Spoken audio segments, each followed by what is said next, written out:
We got a dynamic duo. We're going to have a ninja and a gentleman up on this stage right here. So our next speakers are Arik Nachmias, CEO and co-founder of CodeSeal, with 2 decades in the cybersecurity field, is an expert on incident response and forensics.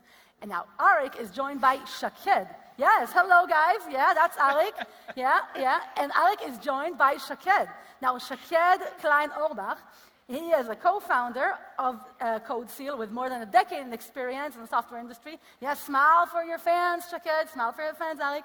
Now, here's something you didn't know about this guy right here. He is the first hacker ninja on the Israeli Ninja television show. Now, that's an honor. That's impressive. Arik, Shaked, take it away. Oh, come over here. Okay, no, bring it in. Don't take it away. Bring it in for a photo op. All right, let's smile for our adoring fans right there. Thank you, Shlomi. All right, Arik and Shaked, take it away. Thanks. Weird things on stage. This shouldn't be here. Change the screens. Swap the screens. So, warning, this is going to be a highly dangerous and chaotic presentation. It's also going to be a quick one. Yeah, so hold on to your seats, all right? Okay, we good to go?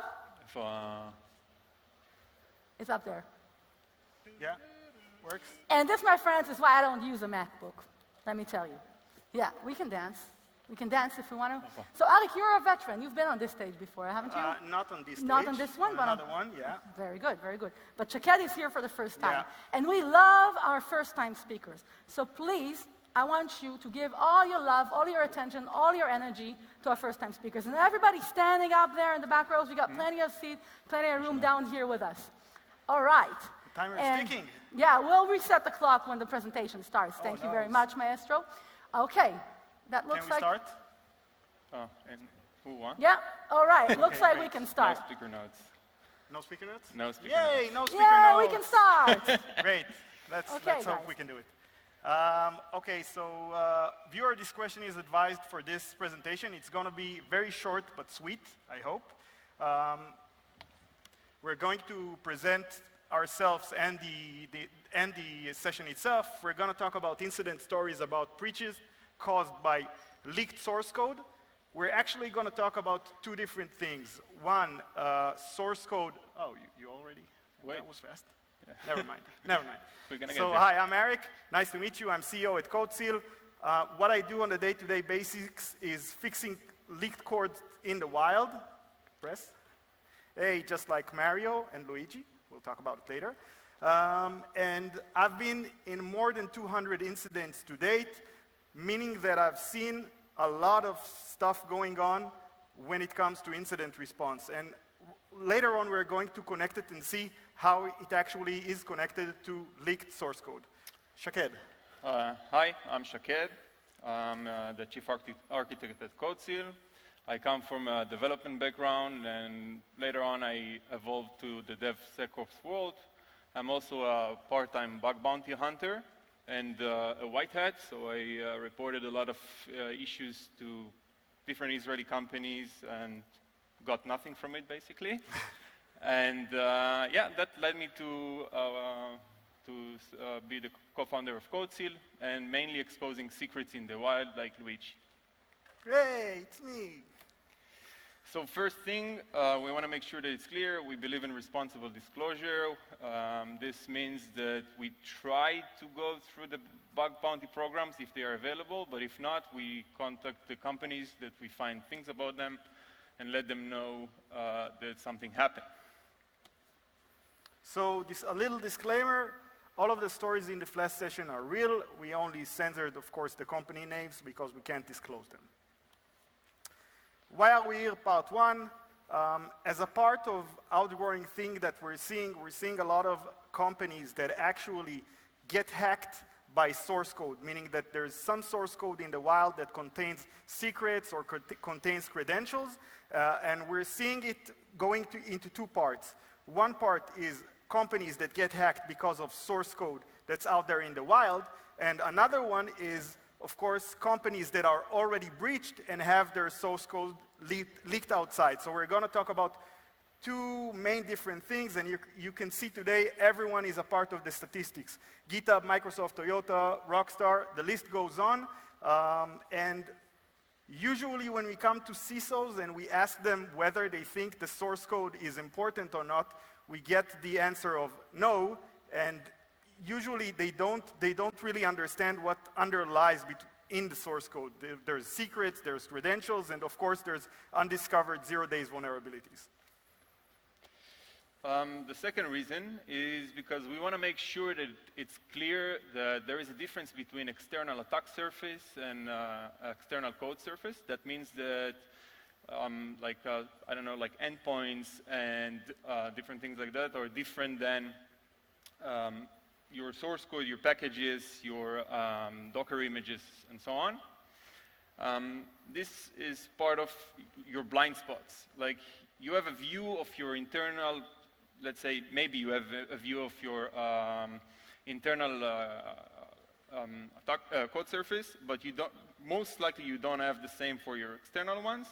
And this is basically, as you can see in the graph, it's the unknown unknowns. Like, whatever you don't know, it's probably very bad.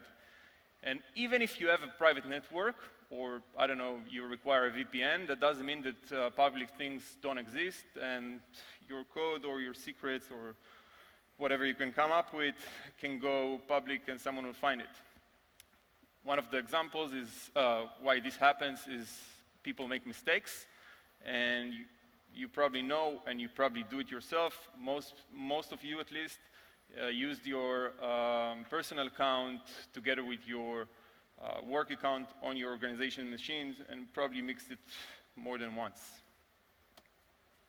So some numbers, this is taken directly from Verizon DBIR 2023, the whole report of incident response and breaches, and the statistics currently talks about that the three primary ways is, of course, the first one, which is stolen credentials, phishing, and exploitation of vulnerabilities, but this is on a year-to-year rise. We're seeing that from a year to year, more credentials are being stolen and more credentials are being used by external threat actors.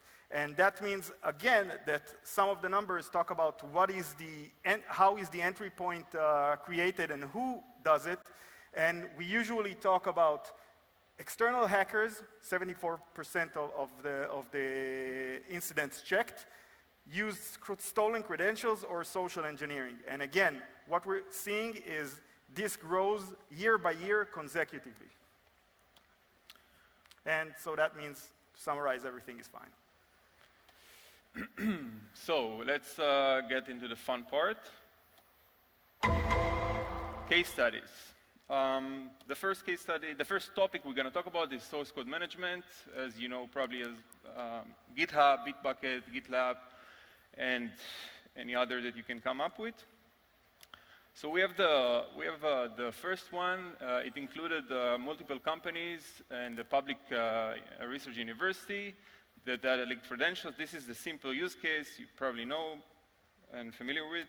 And we went to GitHub, we searched for credentials, found them, and we were able to access their allegedly internal private cloud.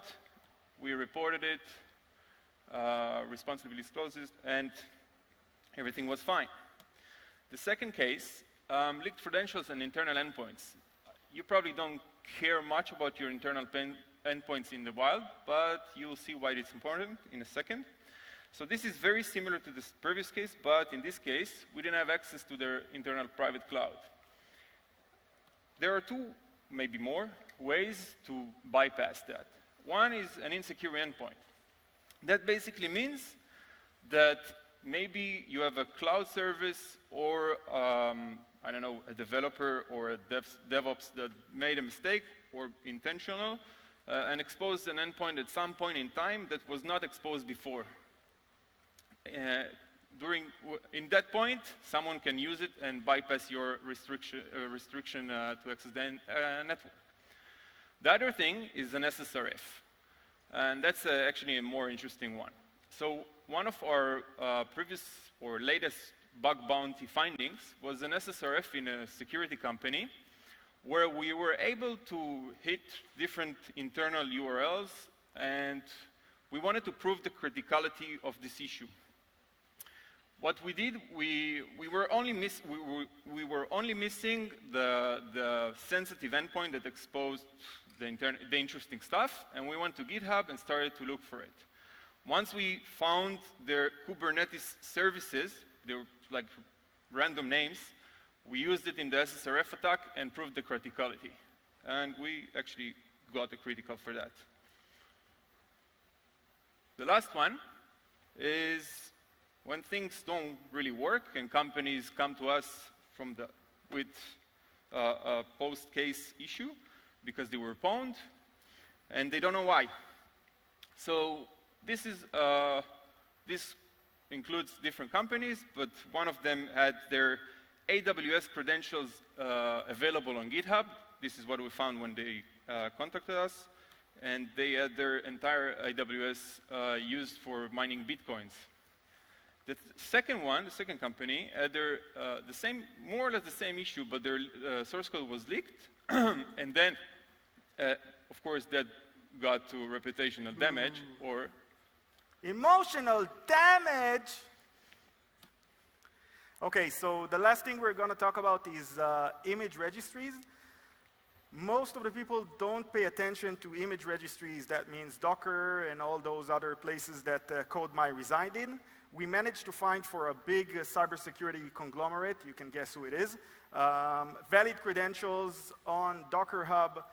And with that Docker Hub, with those credentials, we managed to go into their internal Jira, et cetera, et cetera. What we're trying to explain is image registries contains a whole lot of data. They contain just treasure trove that nobody is looking at. And we're talking about NPM, PyPI, even WordPress. So what we're trying to alleviate and what we're trying to say is secrets and credentials are not only on GitHub and on SCM, they're also available really widely on registries as well.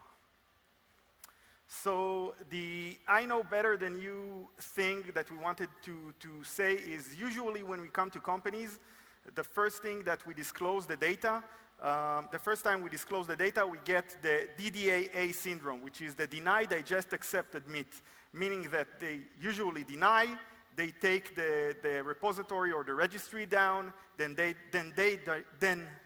digest the data, they accept that something wrong happened, and then they admit that something wrong happened. And again, we usually, when we say it to CISOs, since CISOs are not really dwelling in the code and in AppSec and all of that, they really don't know or understand the impact that loose code may create. So we are turning around to tell it to DevSecOps and the application security teams more and more.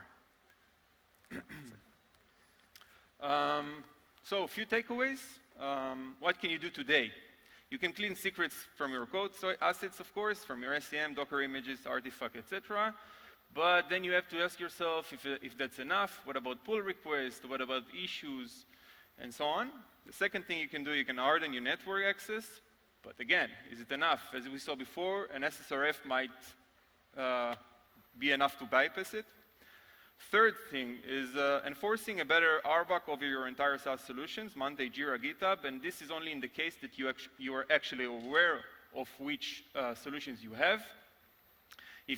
And even if you do, what happens when a token, an admin token, leaks to the wild?